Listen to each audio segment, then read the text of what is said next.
It is good to be back in Las Vegas. And it is good to be among so many good friends. Let me start off by thanking everybody at Del Sol High School for hosting us. Go Dragons! Let me especially thank your outstanding principal, Lisa Primas. There are all kinds of notable guests here, but I just want to mention a few. First of all, our outstanding Secretary of Department of Homeland Security, Janet Napolitano, is here.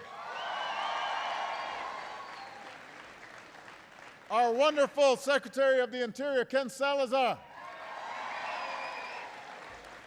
Former Secretary of Labor, Hilda Solis. Two of the outstanding members of the congressional delegation from Nevada, Steve Horsford and Dina Titus. Your own mayor, Carolyn Goodman. But we also have some mayors that flew in because they know how important the issue we're going to talk about today is. Maria Lopez Rogers from Avondale, Arizona. Kasim Reed from Atlanta, Georgia. Greg Stanton from Phoenix, Arizona. And Ashley Swearingen from Fresno, California. And all of you are here, as well as some of the top labor leaders in the country. And we are just so grateful. Some outstanding business leaders are here as well. And of course, we got wonderful students here, so I could not be proud of our students.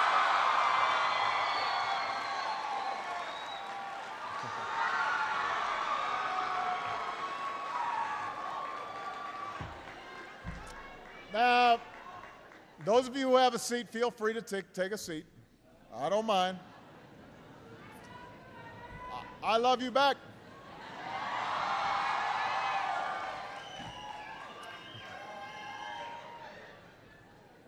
Now, last week I had the honor of being sworn in for a second term as President of the United States.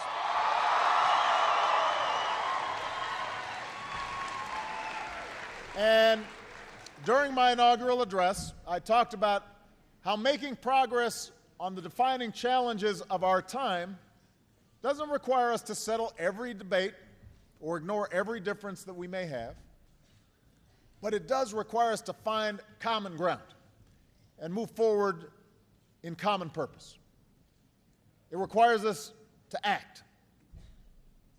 And I know that some issues will be harder to lift than others. Some debates will be more contentious. That's to be expected. But the reason I came here today is because of a challenge where the differences are dwindling, where a broad consensus is emerging, and where a call for action can now be heard coming from all across America.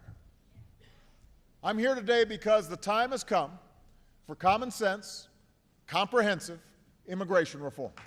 The time is now. Now's the time. Now's the time.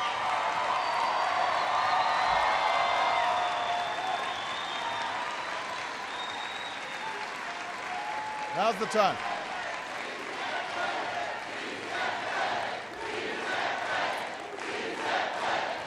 Now's the time. I'm here because most Americans agree that it's time to fix a system that's been broken for way too long. I'm here because business leaders, faith leaders, labor leaders, law enforcement, and leaders from both parties are coming together to say now is the time to find a better way to welcome the striving, hopeful immigrants who still see America as the land of opportunity. Now's the time to do this so we can strengthen our economy and strengthen our country's future. Think about it. We define ourselves as a nation of immigrants. That's who we are in our bones. That's right. The promise we see in those who come here from every corner of the globe, that's always been one of our greatest strengths. It keeps our workforce young, it keeps our country on the cutting edge, and it's helped build the greatest economic engine the world has ever known. After all, immigrants helped start businesses like Google and Yahoo. They created entire new industries that in turn created new jobs and new prosperity for our citizens. In recent years, 1 in 4 high-tech startups in America were founded by immigrants. 1 in 4 new small business owners were immigrants, including right here in Nevada. Folks who came here seeking opportunity and now want to share that opportunity with other Americans. But we all know that today we have an immigration system that's out of date and badly broken. A system that's holding us back instead of helping us grow our economy and strengthen our middle class. Right now we have 11 million undocumented immigrants in America. 11 million men and women from all over the world who live their lives in the shadows. Yes, they broke the rules. They crossed the border illegally. Maybe they overstayed their visas. Those are the facts. Nobody disputes them. But these 11 million men and women are now here. Many of them have been here for years. And the overwhelming majority of these individuals aren't looking for any trouble. They're contributing members of the community. They're looking out for their families. They're looking out for their neighbors. They're woven into the fabric of our lives. Every day, like the rest of us, they go out and try to earn a living. Often they do that in a shadow economy, a place where employers may offer them less than the minimum wage or make them work overtime without extra pay. And when that happens, it's not just bad for them, it's bad for the entire economy. Because all the businesses that are trying to do the right thing, that are hiring people legally, paying a decent wage, following the rules, they're the ones who suffer. They've got to compete against companies that are breaking the rules. And the wages and working conditions of American workers are threatened too. So if we're truly committed to strengthening our middle class and providing more ladders of opportunity to those who are willing to work hard to make it into the middle class, we've got to fix the system. We have to make sure that every business and every worker in America is playing by the same set of rules. We have to bring this shadow economy into the light so that everybody's held accountable. Businesses for who they hire, and immigrants for getting on the right side of the law. That's common sense. And that's why we need comprehensive immigration reform. And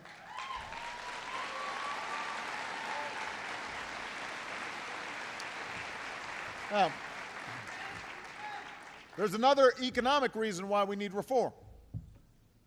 It's not just about the folks who come here illegally and have the effect they have on our economy. It's also about the folks who try to come here legally but have a hard time doing so, and the effect that has on our economy.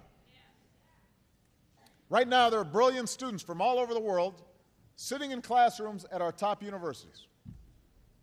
They're earning degrees in the fields of the future, like engineering and computer science.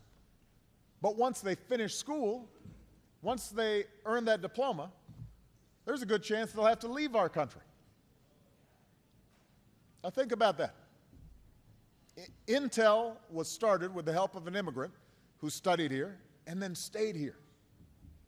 Instagram was started with the help of an immigrant who studied here and then stayed here.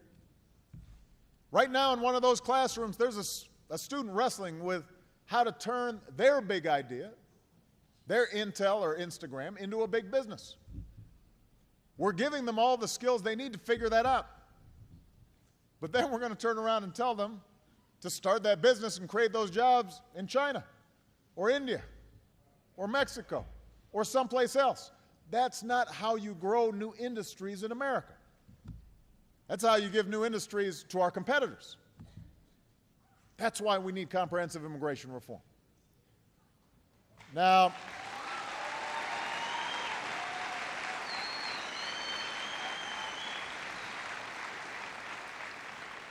Now, during my first term, we took steps to try and patch up some of the worst cracks in the system. First, we strengthened security at the borders so that we could finally stem the tide of illegal immigrants. We put more boots on the ground on the southern border than at any time in our history. And today, illegal crossings are down nearly 80% from their peak in 2000. Second, we focused our enforcement efforts on criminals who are here illegally and who endanger our communities. And today, deportations of criminals is at its highest level ever. And third, we took up the cause of the dreamers, the young people who were brought to this country as children.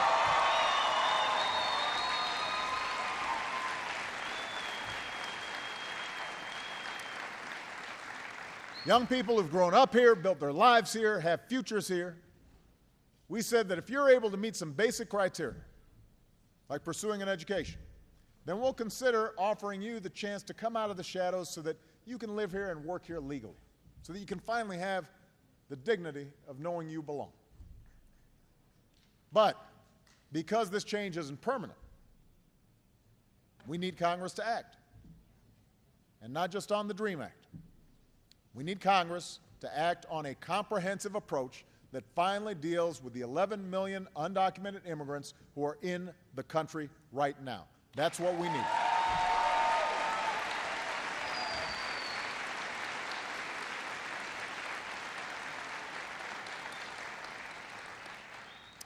Now, the good news is that for the first time in many years, Republicans and Democrats seem ready to tackle this problem together.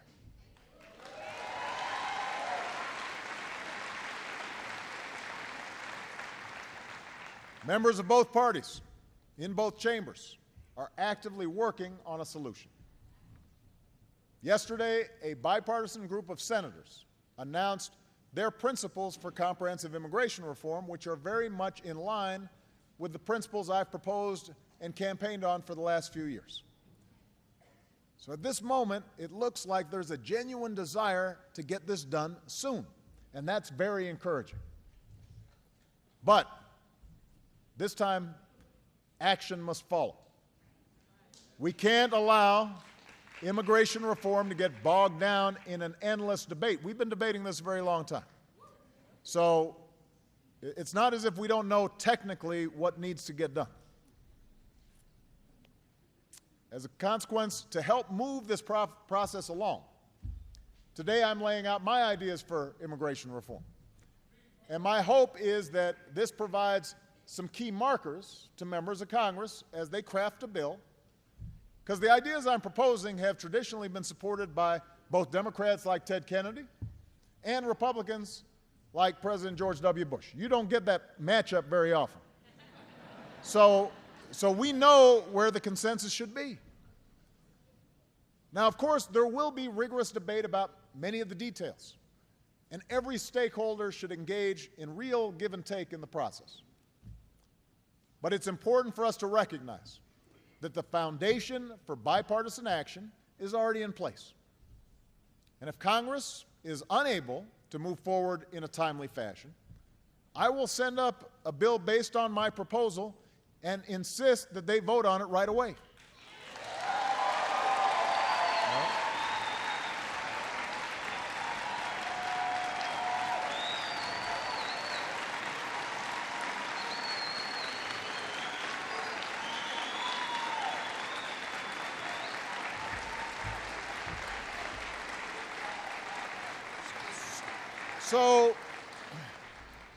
So the principles are pretty straightforward.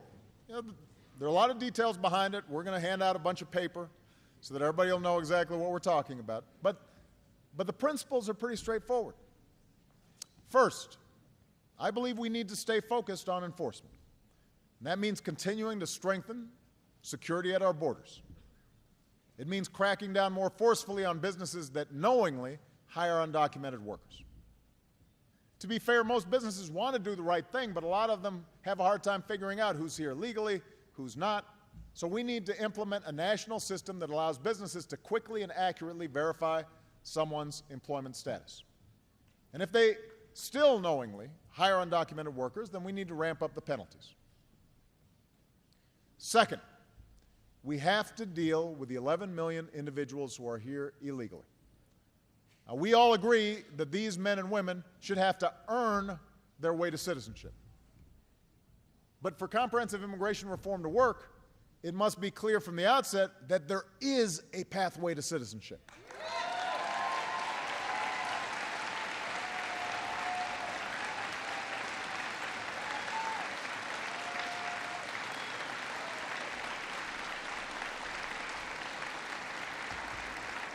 We've got to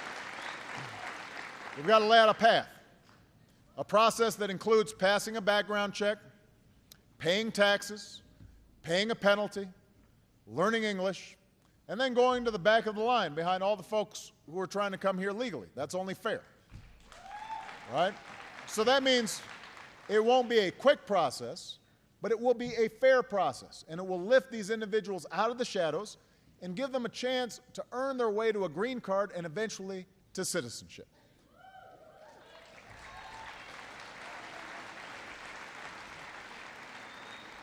And the third principle is we've got to bring our legal immigration system into the 21st century because it no longer reflects the realities of our time. For example, if you are a citizen, you shouldn't have to wait years before your family is able to join you in America. You shouldn't have to wait years.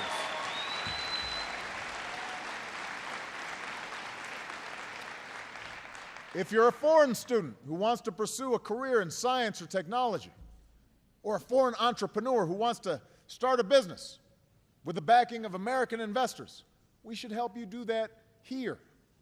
Because if you succeed, you'll create American businesses and American jobs. You'll help us grow our economy. You'll help us strengthen our middle class. So that's what comprehensive immigration reform looks like.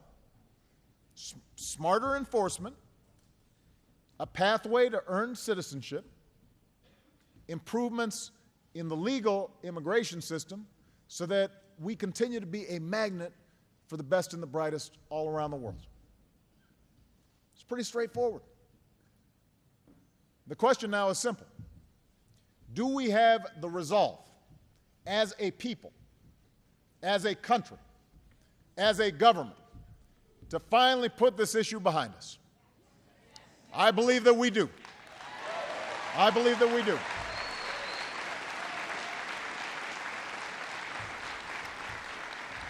I believe we are finally at a moment where comprehensive immigration reform is within our grasp. But I promise you this, the closer we get, the more emotional this debate is going to become. Immigration's always been an issue that inflames passions. That's not surprising. You know, there are few things that are more important to us as a society than who gets to come here and call our country home. Who gets the privilege of becoming a citizen of the United States of America. That's a big deal. When we talk about that in the abstract, it's easy sometimes for the discussion to take on a feeling of us versus them. And when that happens, a lot of folks forget that most of us used to be them. We forget that.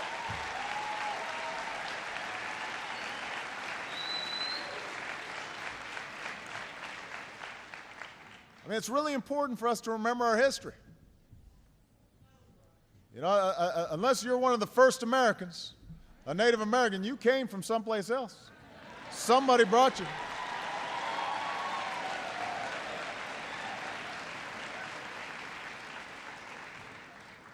You know, Ken Salazar, he's of Mexican-American descent, but he points out that his family's been living where he lives for 400 years, so he didn't immigrate anywhere.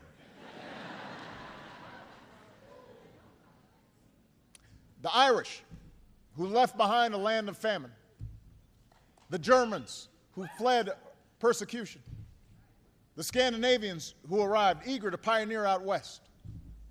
The Polish, the Russians, the Italians, the Chinese, the Japanese, the West Indians, the huddled masses who came through Ellis Island on one coast and Angel Island on the other. You know,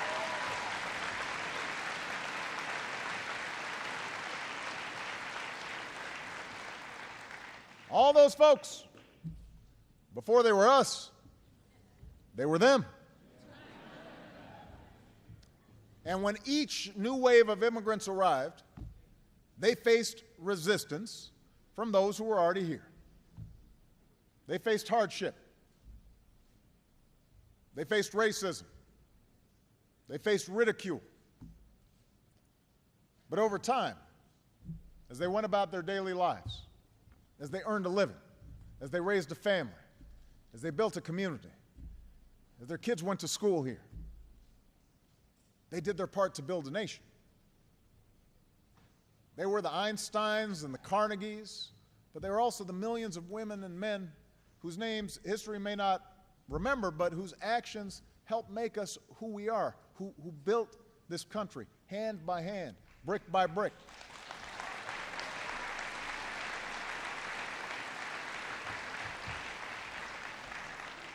They all came here knowing that what makes somebody an American is not just blood or birth, but allegiance to our founding principles and the faith in the idea that anyone from anywhere can write the next great chapter of our story. And that's still true today.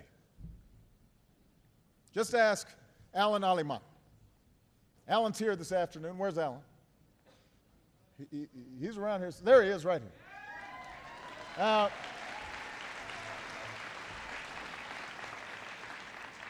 Alan was born in Mexico.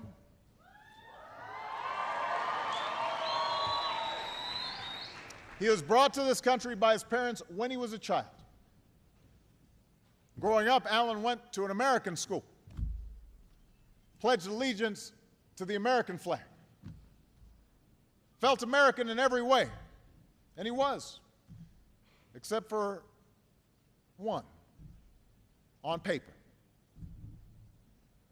In high school, Alan watched his friends come of age, driving around town with their new licenses, earning some extra cash from their summer jobs at the mall. He knew he couldn't do those things. But it didn't matter that much. What mattered to Alan was earning an education so that he could live up to his God-given potential. Last year, when Alan heard the news that we were going to offer a chance for folks like him to emerge from the shadows, even if it's just for 2 years at a time, he was one of the first to sign up. And a few months ago, he was one of the first people in Nevada to get approved.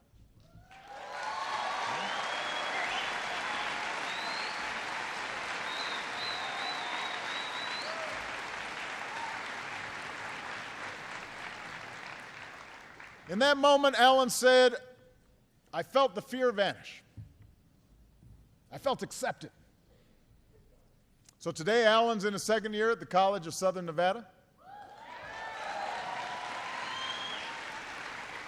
Alan's studying to become a doctor. He hopes to join the Air Force. He's working hard every single day to build a better life for himself and his family.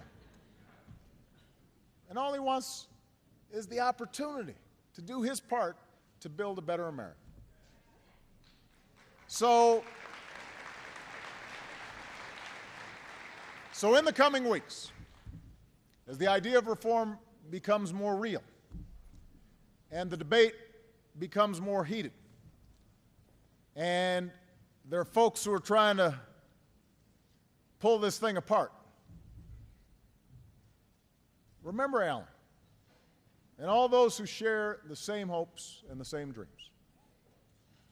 Remember that this is not just a debate about policy. It's about people. It's about men and women and young people who want nothing more than the chance to earn their way into the American story. And throughout our history, that's only made our nation stronger. And it's how we will make sure that this century is the same as the last, an American century, welcoming of everybody who aspires to do something more, is willing to work hard to do it, and is willing to pledge that allegiance to our flag. Thank you. God bless you. And God bless the United States of America.